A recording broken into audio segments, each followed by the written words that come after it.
নমস্কাৰ চাবলৈ আৰম্ভ কৰিছে uanews ষ্টুডিঅ'ত মই হিৰকজ্যোতি কলিতা এটা বিশেষ খবৰ লৈ অহাৰ প্ৰয়াস কৰিছোঁ ঈশ্বৰ পুত্ৰ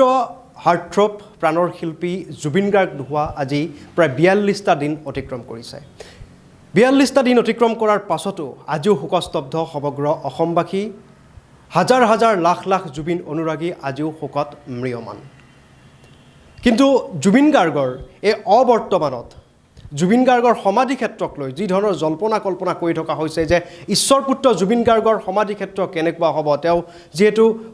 প্ৰাকৃতিক পৰিৱেশ ভাল পাইছিল প্ৰকৃতি ভাল পাইছিল মানুহৰ বাবে কাম কৰিছিল জীৱ-জন্তু ভাল পাইছিল গতিকে সেই গৰাকী প্ৰাণৰ শিল্পী হাৰ্টথ্ৰব জুবিন গাৰ্গৰ শেষ ঠিকনা সোণাপুৰৰ সেই সমাধি ক্ষেত্ৰখন কেনেকুৱা হ'ব তাকে লৈ ইতিমধ্যে ব্যাপক জল্পনা কল্পনা চলিছে আলোচনা চলিছে আৰু আজি ৰাতিপুৱাই সোণাপুৰৰ সেই সমাধি ক্ষেত্ৰত জুবিন গাৰ্গৰ শেষ ঠিকনাত উপস্থিত হয় জুবিন গাৰ্গৰ পত্নী গৰিমা শইকীয়া গাৰ্গ গৰিমা শইকীয়া গাৰ্গ সমন্বিতে জুবিন গাৰ্গ সমাধি ক্ষেত্ৰৰ যি নিৰ্মীয়মান তদন্ত কমিটিখন আছে সেই সমিতিৰ বিষয়ববীয়াসকল তাত উপস্থিত হৈছে আৰু বিভিন্ন ধৰণৰ আচলতে আলাপ আলোচনাত মিলিত হৈ সংবাদ মাধ্যমৰ আগত পত্নী গৰিমা শইকীয়া গাৰ্গে কেতবোৰ গুৰুত্বপূৰ্ণ মন্তব্য কৰিছে গৰিমা শইকীয়া গাৰ্গে উল্লেখ কৰিছে যে জুবিন গাৰ্গৰ সমাধি ক্ষেত্ৰৰ প্ৰথম চৰ্তাৱলী হৈছে যে প্ৰাকৃতিক পৰিৱেশৰ মাজত জুবিন গাৰ্গৰ শেষ ঠিকনা হ'ব লাগিব জুবিন গাৰ্গে যিহেতু মানুহ ভাল পাইছিল প্ৰাকৃতিক পৰিৱেশ ভাল পাইছিল গছ ভাল পাইছিল জীৱ-জন্তু ভাল পাইছিল গতিকে অত্যাধুনিক পৰিৱেশ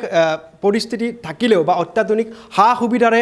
সুসজ্জিত হ'লেও যেন প্ৰাকৃতিক পৰিৱেশটো প্ৰাকৃতিক যে নৈসৰ্গিক পৰিৱেশ সেয়া যাতে কেতিয়াও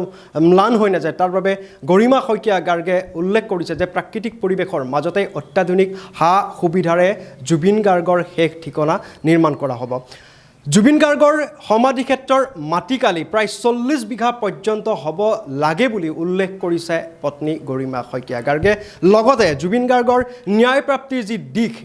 সকলোৱে যিহেতু জুবিন গাৰ্গৰ ন্যায়ক লৈ উদ্বিগ্ন হৈ আছে গতিকে ইয়াৰ লগতে গৰিমা শইকীয়া গাৰ্গে উল্লেখ কৰিছে যে জুবিন গাৰ্গে ন্যায় পাব লাগিব কিন্তু সমাধি ক্ষেত্ৰৰ পৰিৱেশটো কেনেকুৱা হ'ব বা কি ধৰণে সমাধি ক্ষেত্ৰখন নিৰ্মাণ কৰা হ'ব তাকে লৈ কিন্তু গৰিমা শইকীয়া গাৰ্গে বিভিন্ন ধৰণৰ মন্তব্য কৰিছে আমি সেই মন্তব্য uanews দৰ্শকসকলক শুনাই লৈছোঁ তেওঁলোকে দেখুৱাইছে ইয়াত কিমানখিনি মাটি আছে জুবিন ক্ষেত্ৰৰ আশে-পাশে আৰু কাৰণ আমাৰ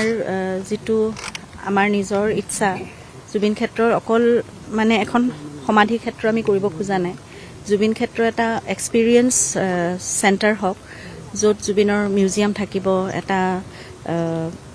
এনেকুৱা ধৰণৰ আমি কিছুমান প্লেন এখন বনাইছোঁ গতিকে তাত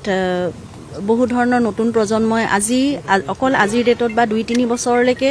আহি অকল চাকি বন্তি জ্বলাই প্ৰাৰ্থনা কৰিলে অকল সেয়াই নহয় সেইখিনিতো থাকিবই লাগিব তাৰোপৰি নিজক কানেক্ট কৰিব পৰাকৈ বা জুবিন গাৰ্গৰ গোটেই সত্তাটো য'ত উপস্থিত থাকিব প্ৰাকৃতিক উপাদানসমূহেৰে সৈতে টেকন'লজিকেলি খুব চাউণ্ড কিছুমান বস্তু আৰু যিবোৰ বস্তু আজিকালি ডিজিটেলি বা টেকন'লজিকেলি বহুত আপগ্ৰেডেড হৈছে গতিকে তেনেকুৱা কিছুমান আমাৰ ইচ্ছা আছে সেই ইচ্ছাখিনি আমি কালি এটা প্ৰেজেণ্টেশ্যন আমি দিছিলোঁ কলাক্ষেত্ৰত যিখন আমাৰ মিটিং হৈছিলে তাত গতিকে আজি সেই মৰ্মে আমি মাটিখিনি কাষৰ কিমানখিনি আছে স্থানীয় ৰাইজৰ উপস্থিতিত আমি সেইখিনি চাইছোঁ গতিকে তেওঁলোকে দেখুৱাইছে এতিয়া চাওঁচোন আৰু চৰকাৰী ধৰণে কিমানখিনি আছে তেওঁলোকৰ কাগজ পত্ৰ বা প্ৰশাসনে কিমানখিনি ক'ব পাৰে আমি অলপ পৰিসৰটো ডাঙৰ হ'লে ভাল